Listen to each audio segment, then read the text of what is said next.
Today's show is brought to you by DraftKings Sportsbook. You know, America's top sports booking app. Not only are they safe, but they are secure and reliable. And Deke, for all those first time users out there, baby, you know, those ones that listen to what we talk about when we give you our predictions. I said projections, right? Predictions, whatever you call it. But whenever we're giving out that info, you know, y'all like to go take that and use it to give yourself a chance to make a little money at DraftKings. So with that being said, man, as we always like to do when we talk about a product, we have promo codes for you, baby. And with that being said, if you use the promo code MOATS for all the first time users out there, you will receive up to $1,000 in deposit bonus money. Layman's terms, you put in $200, they will put in an additional $200. Just because you signed up, just because you used the promo code MOATS. It is that simple, all right? So with that being said, baby, keep listening to what we're talking about because we always provide what you need. After that, when you do sign up, use that promo code, and then you can enjoy the chance to make a little money. But Deke, we know that sometimes people might have gambling problems. We know that there's some things that you need to know about gambling. And with that being said, enjoy this for a moment. If you know someone, gambling problem, just call 1-800-GAMBLER. Even Spillane. But I was going to say, no. He played good, actually. I was going to say, those are my two that I want to highlight. Robert Spillane and Joe Schobert, man, they ball, bro. They played their tails off. Absolutely, man. I watched both. Like, people can send him the GOAT for this game. Oh, Schobert or... Yeah, because the touchdown to their like second tight end, he let up the one to Waller.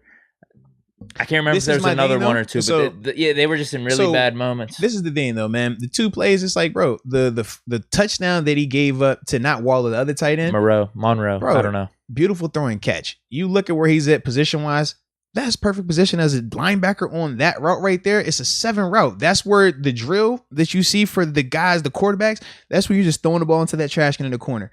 Because if the ball is perfect, that defender is not going to have a chance. You're throwing it in that top corner, that pocket right there. And that's where the ball was placed at. Sometimes you say, yo, good throw, good catch. Joe was in position. That's kind of how I looked at it. And I thought also, because I've seen Joe, and Joe obviously knows how to do this as well, play through the hands. The tight end did a great job of not throwing his hands up. Most tight ends, especially the non-elite receiving tight ends, first thing they do, ball goes up in the air, catch it like that. Eyes get super big, hands start going up, and as a defender, you know, okay, I'm just wait till that ball comes and I'm gonna play through it. He never did that. He caught it. My man cut it like this. Yeah. That's tough. Because as a defender, I have no indicator now. My back is to the ball because it has to be because of the technique we're in right there. And yeah, if you never do anything to let me know, I can't shoot until it's too late. So that's how I thought of that. So I didn't think that was an issue.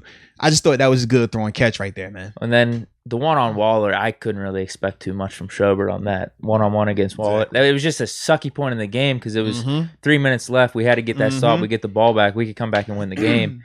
And I think that was on second down, and that was basically when the game was over when he caught that. But that's Waller. We know what Waller is capable of. I mean, you could put any of those guys down there, unless you got a hard double on him like they were doing. Yeah, without that catch, he probably would have ended the game with like 30 yards. That's my thing. It's like, that's a tough situation. But for Joe, I knew people were going to look at him negative because I'm like, yo, you had your two plays happen in those moments where eyes were on you. But you watch him, man, I thought his reads, bro, he flew around. Good trade then, huh? Yeah, he looked really good. And it also helped the play with Robert Spillane. Spillane, I thought, played with more confidence being out there with Joe and knowing that he didn't have to look over his shoulder. He looked like a guy that's how he looked last season. Whereas this, ever since gets hurt. Because it's when we talk about confidence, bro, it's a difference. When we traded for Joe Schobert and Devin Bush was already here, we said Spillane never looked the same. Spillane looked like he didn't have any confidence out there. You're like, yo, Spillane, we've seen you make plays. Now you're acting like you can't even tackle. It's different when you got to look over your shoulder. Yesterday. Yes. I thought he played good. He was really good. And even him, when he was in zone coverage, it looked like he was supposed to look. He can play the heck out of zone coverage. I thought he flew around, made good tackles in terms of just bang, bang plays, right? It didn't matter who the ball was thrown to. When it was man-to-man, all right, he was going to struggle a little bit. But they kept him out of that. I don't remember him. They kept him in some good... once or twice? I can't even remember. It was never going to be significant. Yeah. That was the thing. But as a whole, I thought that he looked good in coverage too, but it was because of the style of coverage we were playing. Now, you can do that when you're getting pressure. when you stop getting pressure, it's forcing you to do more blitzing. Now it's going to put him in one of those man-to-man situations where he could struggle a little bit more. So that also goes back to why we got to get this rush. Keep it where it's at. Keep it improving it. Got to keep improving it, because if he has to be out there longer, that does become another issue right there, or potentially becomes an issue. You're right, bro. Yeah. I don't want Devin Bush or Joe Hayden, any of these guys being out long term. That's all.